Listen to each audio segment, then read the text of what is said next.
A sentimental Lucas comes to Bobby's, quickly followed by Willow and Wiley. Lucas and Willow exchange pleasantries before Wiley excitedly meets his great-uncle Lucas. As they arrive, Maxie happily welcomes Lucas home, and Michael gives him an awkward hug. After more stilted pleasantries, Lucas makes excuses and leaves. Maxie follows him out. As Wiley wears headphones at a table, Michael and Willow discuss Lucas. Michael knows he made it easy for them with Wiley when he didn't have to. Willow says the same thing about Michael. She's a mom, and she owes it all to him. They get Wiley's attention and tell him how he once lived with Uncle Lucas, who took care of him. Unfazed, Wiley runs off, ready for their day on a boat. Maxie finds Lucas at Bobby's grave. He gushes about Wiley, thrilled with how happy he seems. It was hard for him, but he knew Michael would give him a wonderful life. Now he'll just rock the uncle role. When he asks about her, Maxie says she's back with Spinelli, assuring him she's very happy. That's all he's ever wanted for her. She reciprocates the sentiment and asks about his personal life. He begs her not to try and set him up or push him toward a relationship. She sort of, but not really agrees. In Holly's hotel room, Brennan tells her to contact him with anything she might remember and leaves. As the women catch up, Holly tells Felicia she fears seeing Robert again after last time. Also, Mac's disapproval is keeping her from reaching out. Felicia urges her to find a way forward with Robert. She'll handle Mac. At the hospital, Lucky takes a minute to process Aiden's declaration. Finally, he says, "I'm your father, and I love you without exception." He's sorry if Aiden's ever questioned that, but assures him nothing will change the way he feels about him.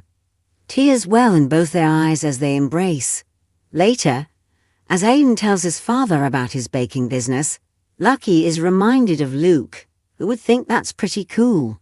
After more reassurances from the principal about Violet, Brooklyn, and Chase return home. They tell Violet the principal believes in her, but she has to apologize to the boy at school, and she's suspended for the rest of the week. Brooklyn also snarks at her granny for sending in Diane. Holly nervously comes to Robert's office. "It's about time you showed up," he says. "You've been waiting for me," she asks. "All my life," he responds. As Liz worries to Terry at the hospital about Aiden and Lucky, she gets a call about Lucky's test results.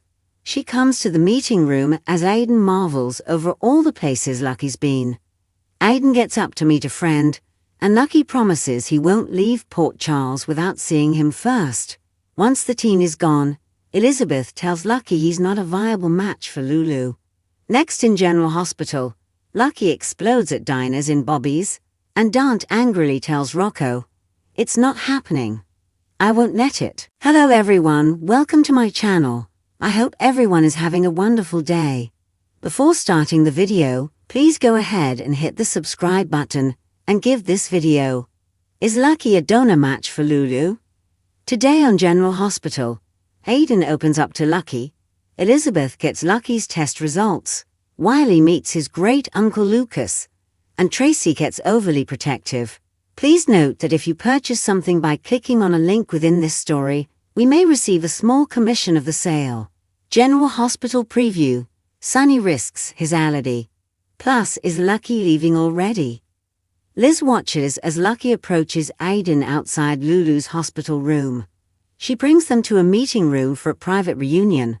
Alone, Lucky apologizes for not responding to Aiden's communications, but assures him it wasn't because he doesn't care.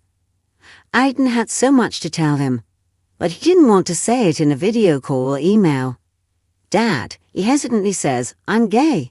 When she comes to his office, Robert tells Diane that Holly's in town. He assures her she is his present and Holly is his past. He's sorry about the kiss with Holly last time and promises that won't happen again. Diane appreciates the transparency and assures him she has no doubts, as long as her lips are the only ones his are on. They kiss. As Holly talks on the phone about diamonds, someone knocks on her hotel room door. She stashes a diamond and opens the door to Brennan, who comes bearing champagne.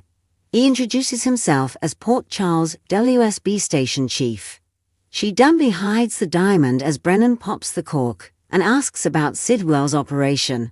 Only says she can't help because Sidwell never talked about business with her. They briefly discuss Robert before Felicia stops by to find out what Holly's been up to. That's exactly what Brennan wants to know. Tracy comes to the Quartermain kitchen, where Violet writes her weekly letter to her father. The little girl tells Tracy about punching the boy, who called Finn a drunk. A sympathetic Tracy tells her that reacting violently is unacceptable. She advises Violet not to react at all the next time he taunts her, because that's exactly what the boy wants. Instead, she teaches Violet how to dismissively say, "I don't have time for you," in French. She then steps out to sternly call her lawyer. Gio comes to the kitchen and commiserates with Violet over not being with their parents. An emotional Lois eavesdrops from around the corner. Tracy finds her and assures her she's handled the issue with Violet. Chase and Brooklyn meet with Violet's principal in his office. He knows Violet is having a rough patch, but he's confident they'll see her through it.